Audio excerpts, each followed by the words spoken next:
Going to record this as well. So this is where we stopped last time. Okay, I'll continue from here. Right? Ready? Yeah. Oh, let me join my laptop. 1 sec. Yeah. Should I continue? 1 minute. Let me join on from my other device quickly. Thanks. The storage capacity, obviously, you know that obviously you have a bit, it's 0 and 1, and then you have a nibble. Nibble is basically a group of 4 bits. When you join 4 bits together, like 0, 1, 0, 1, that's a nibble when 4 are joined together. Okay. Usually nibble were used in binary coded decimal, right? BCD. So you should be aware of that. Bit is actually 0 to 1, and byte consists of 8 bits. Kilobyte consists of 1024. Megabytes consist of obviously 1024 kilobytes, and then megabytes and gigabytes. Okay, terabytes. So this is something obviously we are aware of. How do we calculate the storage capacity?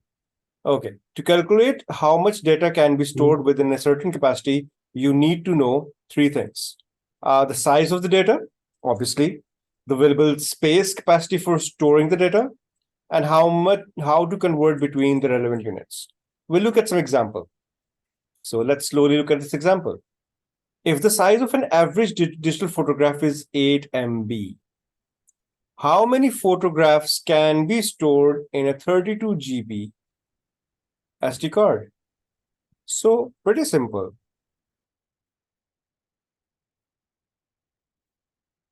Can you see my screen? There was a pause, I think so. Can you see my screen? Yeah. Yeah, okay. Yes. Yeah. So there is 32. Obviously, will be multiplied 1024, and this is what we get. So it's pretty easy. Obviously, there wasn't much complication in this. Did you get the point? Yes or no? Because obviously, we have to tell how much can be stored in 32 GB, right? Yeah. So second step that we have to do is, once we get this, divide the available space by 8. So once we get this, we'll divide it by 8. So yeah, because once we get an MB, then we will obviously divide it, and we can store this much images. So you need to multiply by 1024, and then afterwards, obviously, you need to divide by 8. Okay, right? Convert into MB. Once you convert into MB, then you're able to divide by 8. Is that clear? Between GB and MB is 1,000. Sorry. Yeah, but accurately, it's 1024.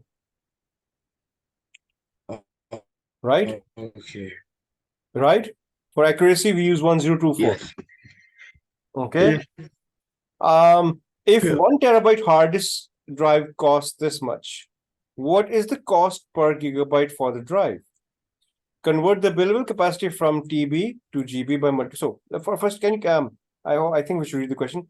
If 1 terabyte hard disk costs this much, what is the cost per drive? So obviously, what we need to do is we need to convert the available space from terabyte to gigabytes. Obviously, by multiplying, we convert terabyte and gigabyte. Okay. And then so 1 is equals to this much gigabyte.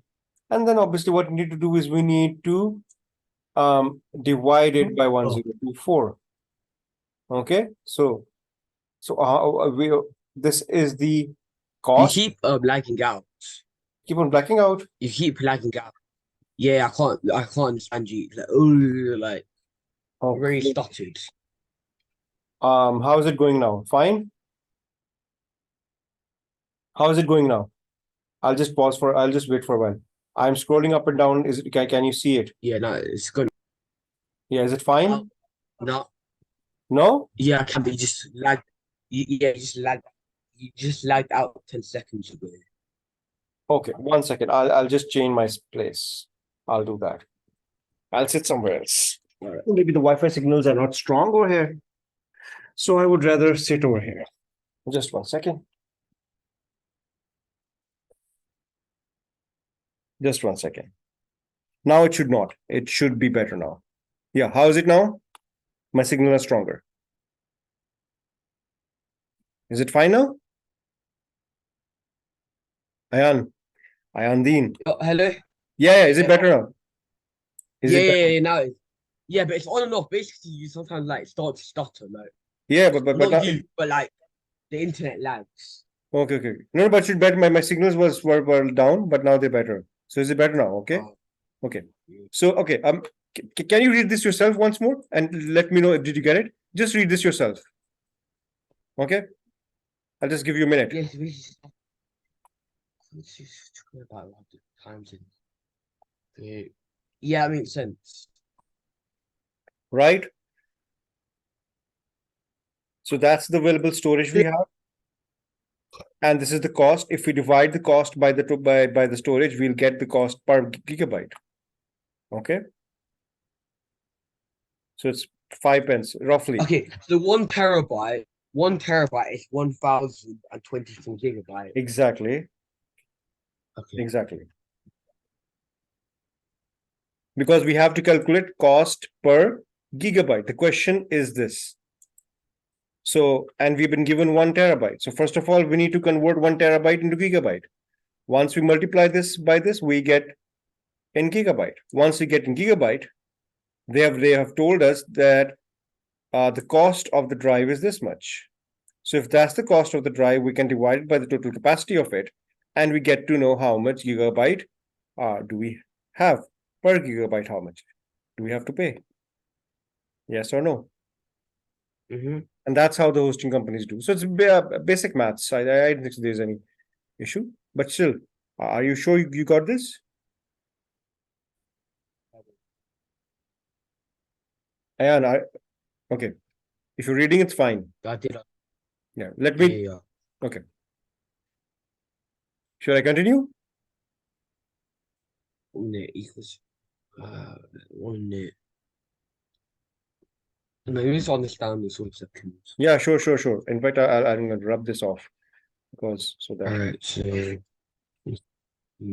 like if divide by 1024 equals yeah.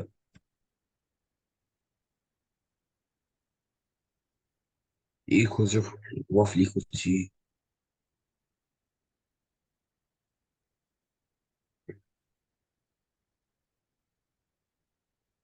okay, yeah, it makes sense now. I was doing mathematics Mhm. calculations and math.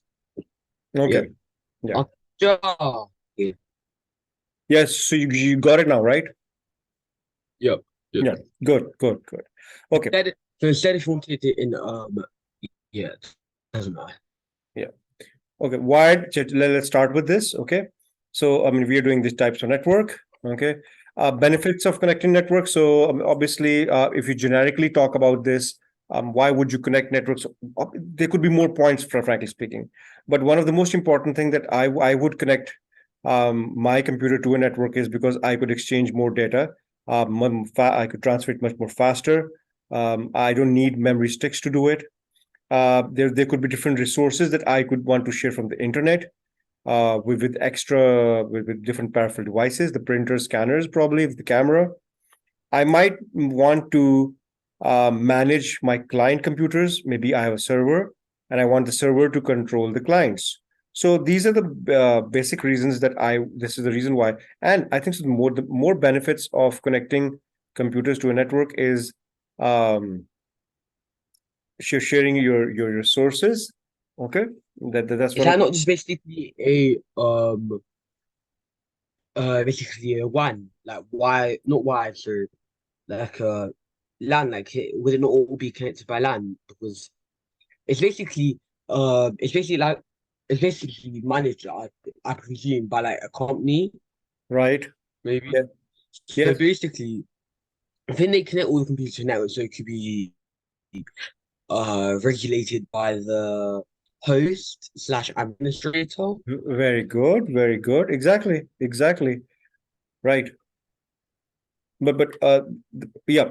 So we were talking about either it's a remote network or maybe it's a LAN. It could be anything. Okay. Yeah. So But a remote network would be, for example, OneDrive or like iCloud. exactly. That's also a network. But specifically when they talk about network, the first thing that is coming into my mind is a network within an organization where I would share different computers and devices. Okay, I would talk about those points first, then I would go ahead. Okay, and then I could go on the internet. I could talk about what you're saying as well. Yes or no? In Yeah. simple words, I'm going from a smaller scale to a larger scale.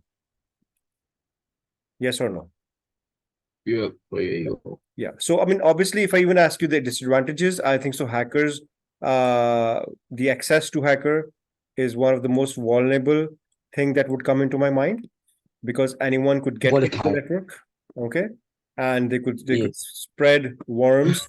They could spread a DOS attack, Virus. viruses. Exactly. So, We actually learned about this in school. The first computer Mhm. virus was made in Pakistan in the war. Exactly. Yes, it was. We're good at that. We were the one who invented one. Yes. Yes. So, you know what the DOS attack is? Denial of service attack. Denial of service. Yeah, basically when I think when they overload the server. Overload some. Very good word. Exactly. When you overload a server, basically a processor, and this is what happens. Exactly. Good word. Right. So, Do you you know know, when they do is a DOS attack basically crashing a website? my website was a victim of DOS attack. Maybe I told you that. No, you MrSaem.com 4 years back, just near didn't. the exams, someone hacked my website. So someone spread a DOS attack. My hosting company was saying that it came from from you. I said no, it didn't come from me, but they said certainly did. So someone did it. I don't know why.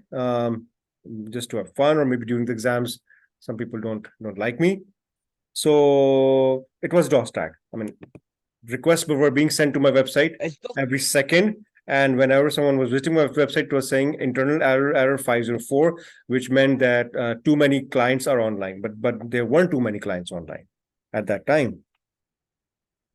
So the biggest problem is So that, basically when they overload the server. yeah, obviously, let's say, for example, I can tell you is my particular website, my server can hold up till 1,000 clients in a second. Now, obviously, no one is visiting my website with 1,000 clients in a second. Why should I go from beyond that? Because if I go beyond that, I have to pay 3 times more to the hosting company. So, I mean, I Why know. can't you go, why can't you go under 1,000 then? I mean, per second, if you do the calculations per second, it's not possible. I did my calculation because obviously I tried many times. So it's not possible. I mean, every second you can't have more than 1,000. So then I investigated, there was DOS attack. Now I've increased it. I've increased it to 3,000. Oh, okay. Now I've increased it. Now that there's no issue. But this can happen actually, right? Okay. In fact, there's a website that can tell you how much visitors can visit your website in a second. I'll share with you. It's very interesting. Okay, because the hosting company they charge you heavily if you exceed more than 3,000. Okay, because they know that if someone is getting more than 3,000, the person is actually minting a lot of money. So let's rip them off. That's what they do then. And that's it's mean world out there, right? So I mean, this is what you have to see. Okay, It's not really you mean, it's just making money. sorry. It's not really mean, it's just making money. I mean, the point is, let's say, if I have some visitors coming on my website, 3,000, and why are you charging me like 10 times more? Okay, you can charge me double, you can charge me 3 times more. But once they know that you have more visitors, they charge you a lot because they know that you're making money. They do the calculations. Oh, Yes. So that's why people want to have their own servers. They don't want third-party servers. Because when it grows to a lot of extent, it's more advisable to have your own server. Obviously, it is. And you know what a LAN is? Okay, so what's a okay. LAN? Obviously, it's a small geographical area This is one of the most important terms that I would always use when computers are connected within a small geographical area. LANs are typically found in homes, schools, universities, and a single-site companies as well.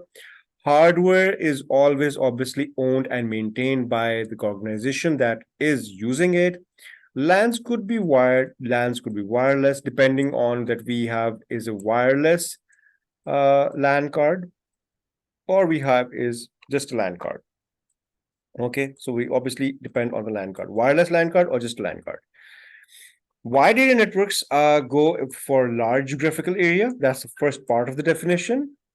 WANs are used by multi-net organizations who have their location in different parts of the world. Obviously, if you want to communicate, or you need is an internet in LAN. However, we all make use of one particular WAN. Okay, the internet is one of the example. Hardware used in a WAN is maintained by the organization, leased by other people. For example, I would be using it one. I mean, I'm using a fiber optic right now. Okay, so I'm paying for it. I mean, in order to get connected through fiber optics to UK, to York telecommunication company, and then this is how we are interacting, right? Network application models, client server model. Client server means that right now the way we are communicating is client server. I am right now through a DNS server, I'm actually connected to the Zoom server. So the Zoom server is there, and then what happens is I'm connected to you, right? So this is what client server is. I mean, even in most of the common companies and school networks, we have a client server. A client server is also known as a star topology, which means that you have one server and you have multiple clients connected to it. You can see over here. Now, this is a server and these are the clients. You could even have over here is a printer. You could even have over here is a scanner. Okay. But if this connection goes down, no problem. If this connection goes down, no problem. But if the server goes down, all of these cannot communicate. Where client server has big advantage, the one disadvantage is that if the server goes down, we cannot communicate. Okay, the server provides the main services. It can cater many clients. A server processes the requests that are sent by the clients and gives it corresponding response. Okay, when you open a web browser and when you go to mrsaem.com, you're actually sending a request to the server that give me a copy of the first page of the website. So that's the client, and you are sorry, that's the server, and you're the client. Okay, right? Client server networks. Yeah. You could have is a printer server providing access to printers. Okay, there are different types of servers available. Your file servers. Okay, you have is a proxy server. You have authentication server that checks the username and the passwords. So you just don't have one server to maintain everything. In your computer lab in your school, you might have one server. But when you go to organizations where they have like 300 computers, they will have printer servers separately. They will have a file server to save files, host files separately. They will have authentication servers to check the user and password separately. Yes, so on and so. Yes or no, Ayan? Yes or no? Ayan Dean, you're with me, man? You are with me. Ayan?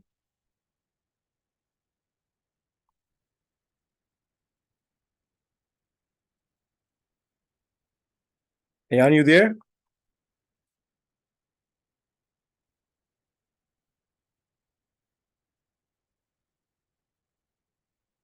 Are you taking a break? Are you there?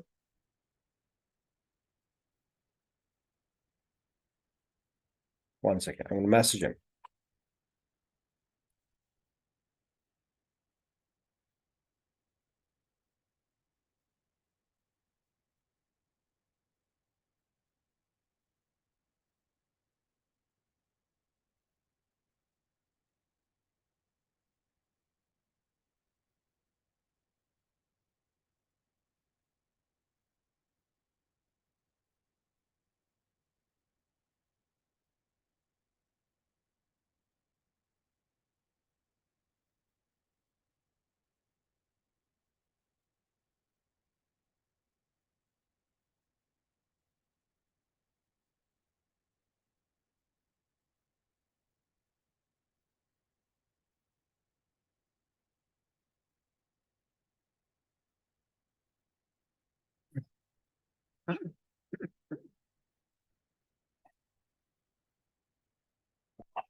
Yes, Ayan, can you see my Yeah, yeah, yeah. yeah. My laptop internet just went off. It's like not connecting to Okay. anything.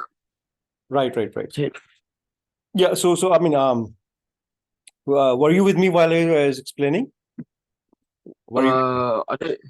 where were I you? think it went off then. Yeah, I should think I it went off. yeah. So I mean I but client server we did, right? Yeah. Okay. So we were talking about different kinds of servers that we have that provide different services. So I was saying was that when you have a more number of computers within a LAN, you need to have more different types of servers. You need to have a printer server that can cater more printouts because all Mm-hmm. the printers don't have enough RAM. Okay. You Oh, need the printer have RAM. Oh, I exactly. didn't know. Yeah. Then you have as a file server. In your lab, you centrally save everything on the server. Okay. There you have a file server. Then you have is an authentication server. You need all those username and passwords that Like, are authenticated need to have a separate server. yeah. You get my point. Your cut. Your My hello. voice, my voice. Okay, one second. You keep cutting out. Okay, give me 1 second. Give me Hello. yes. Give me 1 second.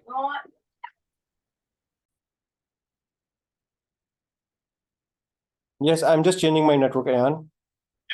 All right. I'm just changing my network. Just 1 second. Can you hear me clearly now? Yeah. Okay. Right. I don't know what's wrong. It's so Why you keep cutting out? It's okay. Just 1 minute.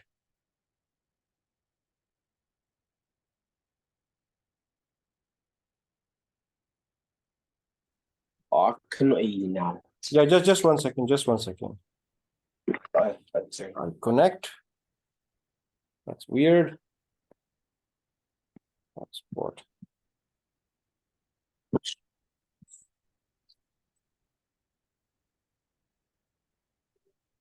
Yeah. Okay. Okay. Can you hear me now? Is it or still been cutting Yeah. out? So I mean, look at this diagram. What does It's this? good now. Yeah. What does this diagram say? Client, Right. client send a request. Okay. Server gives back a response. So basically, Yes. the thing that happens is that client requests something to the server, and then the server gives back what the client wants. Exactly. So I mean, what sort of network do you have in your school? Oh, I think it's a wide. Wide is it's a wide one. It's the Yeah. same. It's the same, isn't it? What do you mean by that? I mean, it's same sort of. It's a client server topology that you have in your school. I'm sure you have a server over there, a school server. Yeah, we do. You have actually, yeah, we do. Yeah, obviously. Advantages. So centrally stored. Okay. First advantage. Mhm. Backups can be made. Team of six can do Yeah. Okay. Okay. It's easier if I read, if I'm honest. As for example, climate issues can be one to central users account can be. Right. Yep, found it. Right. Mhm. Okay. Understood. Understood. Yep. Okay. Sure. All the points understood. Yeah, because I read it. Very good. Disadvantages. These are really important because these typically come. If I know so hard to stuff hard to me as well.